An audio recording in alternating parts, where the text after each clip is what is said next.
নমস্কার বন্ধুরা, আমি ডোনা রিগালিস লাইভ কিচেন চ্যানেল নিয়ে তোমাদের সামনে এসেছি। আজকে তোমাদের জন্য মাংসের একটা দুর্দান্ত রেসিপি নিয়ে এসেছি।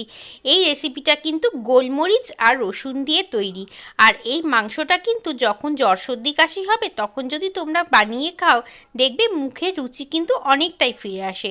চলো তাহলে দেরি না করে ঝটপট রান্নাঘরে গিয়ে রান্নাটা দেখে নাও কিভাবে বানানো হচ্ছে গোলমরিচ মাটন। আমি এখানে হাফ কাপের মতো সর্ষের তেল দিয়ে দিলাম। এখন এটাকে গরম করে নেব ভালো করে। দেখো তেলটা গরম হয়ে গেছে। এখন আমি এর মধ্যে দুটো শুকনো লঙ্কা দিয়ে দিচ্ছি, দুটো তেজপাতা দিয়ে দিচ্ছি, আর গরম মশলার মধ্যে আছে এলাচ, দারচিনি, লবঙ্গ, আর আছে সাদা জিরে। এখন এই ফোড়নগুলোকে 10 সেকেন্ড ধরে আমরা কিন্তু তেলের মধ্যে ভালো মতো ভেজে নেব। যতক্ষণ না গন্ধ বেরোচ্ছে ততক্ষণ কিন্তু ভাজতে হবে। ফোড়ন ভাজার পরে কিন্তু বেশ সুন্দর একটা গন্ধ বেরোচ্ছে। এখন আমি দুটো আলুকে ডুমো ডুমো করে কেটে রেখেছি। এই আলু দুটোকে আমি কিন্তু তেলের মধ্যে দিয়ে দিলাম। আলুটাকে কিন্তু খুব বেশি কড়া করে ভাজবো না, মোটামুটি আমি একটু ভাজবো।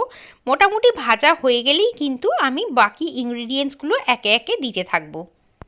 এই মাংসটা রান্নার জন্য আমি কিন্তু সর্ষের তেল ব্যবহার করেছি। তোমরা চাইলে কিন্তু এটা হোয়াইট অয়েলেও করতে পারো। এছাড়া এই মাংসটা রান্না করার জন্য কিন্তু আমাদের খুব কম মশলার ব্যবহার লাগবে। আলু ভাজার সাথে সাথে আমি হাফ টমেটো কুচো করে রেখেছি, সেই টমেটোটা দিয়ে দিলাম। এর সাথেই আমি দিয়ে দিচ্ছি 3টে পেঁয়াজকে আমি স্লাইস করে কেটে রেখেছি। সেই পেঁয়াজটাও কিন্তু আমি আলু আর টমেটোর সঙ্গে ভেজে নেব। পেঁয়াজ কিন্তু আমি খুব বেশি লাল করে ভাজবো না, মোটামুটি কালারটা একটু চেঞ্জ হলেই কিন্তু আমি বাকি মশলাগুলো অ্যাড করতে থাকবো আস্তে আস্তে। আর পেঁয়াজটা যাতে তাড়াতাড়ি ভাজা হয়ে যায় সেই জন্য তোমরা কিন্তু চাইলে এই সময় একটু নুন দিয়ে দিতে পারো। আমি কিন্তু নুন দিয়ে দিচ্ছি যাতে আমার তাড়াতাড়ি পেঁয়াজ ভাজাটা হয়ে যায়। এখন এই পেঁয়াজটাকে একটু সময় ধরে কিন্তু ভেজে নিতে হবে। তোমাদেরকে তো আগেই বললাম পেঁয়াজটা কিন্তু খুব বেশি লাল করে ভাজবো না, মোটামুটি কালার চেঞ্জ হওয়া পর্যন্তই কিন্তু আমরা ভাজবো। আর এই মাংসটা খেতে কিন্তু দুর্দান্ত হয়। এখন আমি এই পেঁয়াজের মধ্যেই কিন্তু ধুয়ে রাখা মাংসগুলোকে দিয়ে দিচ্ছি। মাংসগুলোকে আমি একটু পেঁয়াজের সঙ্গে নাড়াচাড়া করে নেব। প্রথমে মাংস দিয়ে তারপরেই কিন্তু আমি বাকি মশলাগুলো অ্যাড করব। মাংসটা দেওয়ার পরে মোটামুটি 5 থেকে 7 মিনিট অপেক্ষা করে তারপরে কিন্তু মশলাগুলোকে অ্যাড করবে। এই মাংসটার জন্য একান্ত প্রয়োজন কিন্তু আমাদের রসুন আর গোলমরিচের বাটা। আমি এখানে রসুন আর গোলমরিচকে একসঙ্গে হামানদিস্তায় থেতো করে নিয়েছি।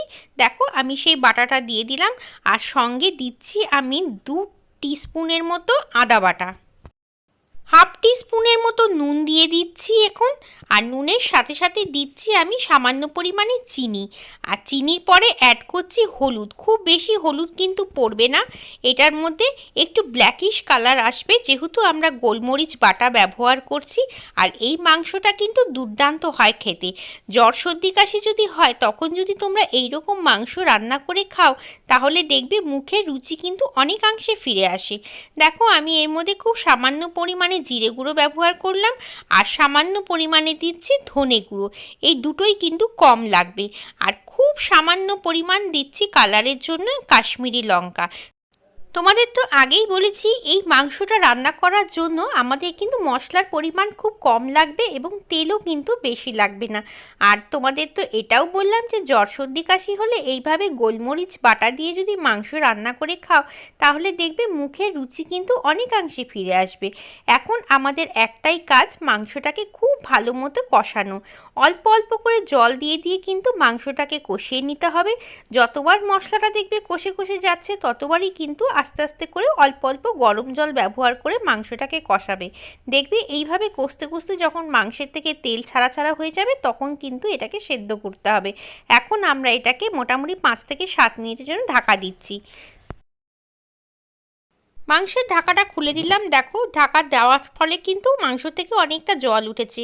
এই জল দিয়েই কিন্তু মাংসটা আমাদের বেশ সুন্দর কষানো হয়ে যাবে।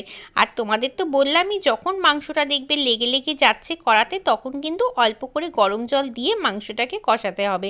এখন এটার মধ্যে আর কিছুই দেওয়ার নেই, এখন শুধুই এটাকে কষাতে হবে।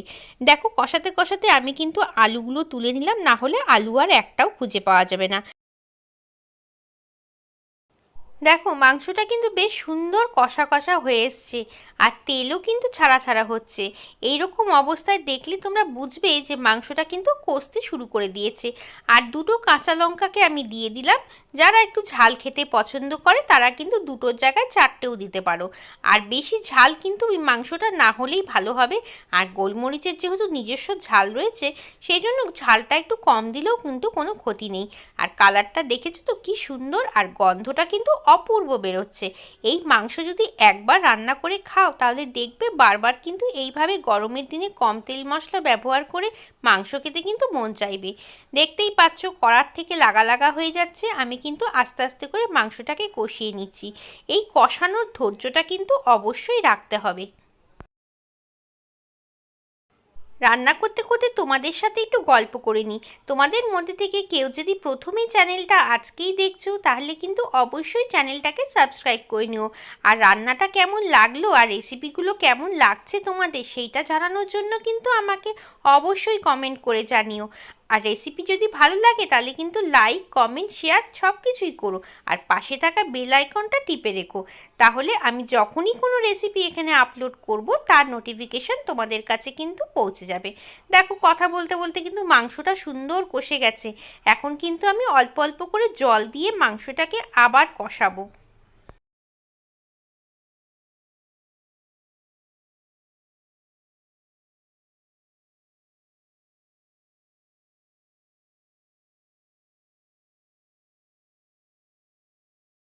মাংসটা যখন কষছে তোমরা লক্ষ্যই করতে পারছো হয়তো আমি কিন্তু খুব বেশি তেলের ব্যবহার করিনি।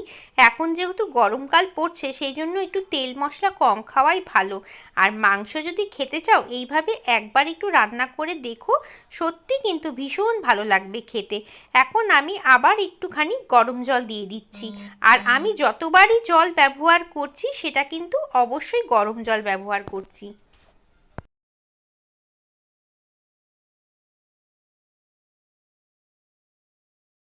কষানো কিন্তু হয়ে গেছে। এখন আমি এর মধ্যে ঝোলের জন্য জল দিয়ে দিচ্ছি। আমি কিন্তু খুব বেশি ঝোল এর মধ্যে দেব না, মোটামুটি 2 কাপের মতো গরম জল আমি দিয়ে দিলাম। এটাকে তোমরা চাইলে কিন্তু কড়াতে ঢাকা দিয়েও করতে পারো। আমি কিন্তু অতিরিক্ত সময় যেহেতু আমার হাতে নেই সেজন্য আমি কিন্তু এটাকে প্রেশার কুকারে দিয়ে দেবো। প্রেশার কুকারে দিয়ে 3 থেকে 4টে সিটি মারলেই কিন্তু আমাদের মাংসটা একদম তৈরি হয়ে যাবে।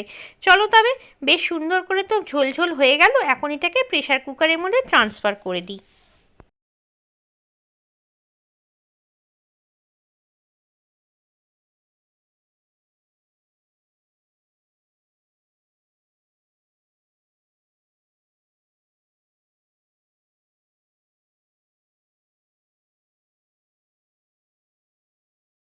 দেখো সমস্ত মাংসকে আলুকে আমি সব কিছু কিন্তু প্রেশার কুকারে ট্রান্সফার করে দিয়েছি।